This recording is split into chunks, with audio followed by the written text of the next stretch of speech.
Hello everybody, welcome to our channel. இன்னைக்கு நம்ம சேனல்ல நான் உங்களுக்கு செஞ்சு காட்ட போறது பெசரட். ஆந்திரா ஃபேமஸான பெசரட்டை எப்படி செய்யறதுன்னு பார்க்கலாம் என்னோட ஸ்டைல்ல. வாங்க. அதுக்கு இந்த டம்ளர்ல ஒரு டம்ளர் அளவு பச்சை பயிறு, அதுவும் ஒரு டம்ளர் அளவு இட்லி அரிசி, ரெண்டும் சம அளவில் தான் நான் போடுவேன். அதனால ஒரு டம்ளர் பச்சை பயிறு, ஒரு டம்ளர் இட்லி அரிசி நைட்டே ஊற வச்சு எடுத்து வச்சுருக்கேன். இந்த தண்ணியை வடிகட்டி வச்சுருக்கேன். இதை நம்ம அரைக்கும் போது சேர்த்துக்கலாம். இதை மிக்ஸி ஜாரில் சேர்த்து இப்போ அரைக்க வேண்டியதுதான்.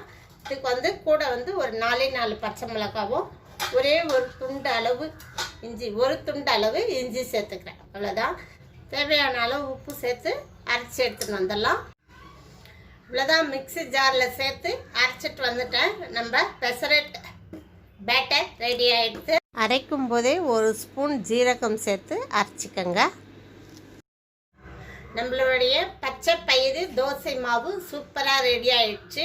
அடுப்பில் ஒரு தோசைக்கல் வச்சுருக்கேன். அது காஞ்ச உடனே இப்போ நம்ம தோசையை ஊற்றலாம்.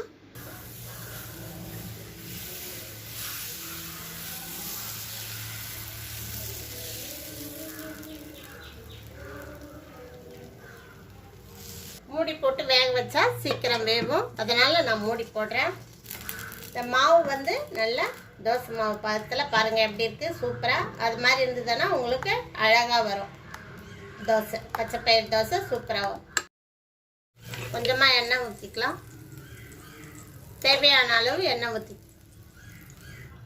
மறுபடியும் கொஞ்சம் மூடி வச்சுக்கலாம். அடுப்பை நம்ம மீடியம் ஃப்ளேம்லேயே வச்சோம்னா தோசை நல்லா வேகும். வெந்துடுச்சு. அடுத்த பக்கம் திருப்பி போடலாம்.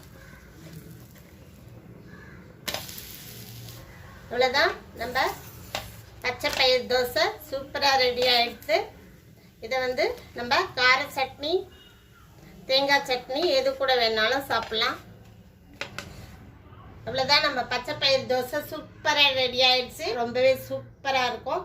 ரொம்ப டேஸ்டியானது, ஹெல்த்தியானதும் கூட. பச்சை பயிரில் மோர் ப்ரோட்டீன் இருக்குது, உடம்புக்கு ரொம்ப நல்லது. இந்த வீடியோ உங்களுக்கு பிடிச்சிருந்தா லைக் பண்ணுங்கள், ஷேர் பண்ணுங்கள்.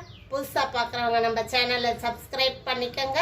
ஆல் என்ற நோட்டிஃபிகேஷனாக டச் பண்ணிக்கோங்க. அப்போ தான் உடனே நான் போடுற வீடியோஸ் அப்டேட் ஆகும். தேங்க்யூ.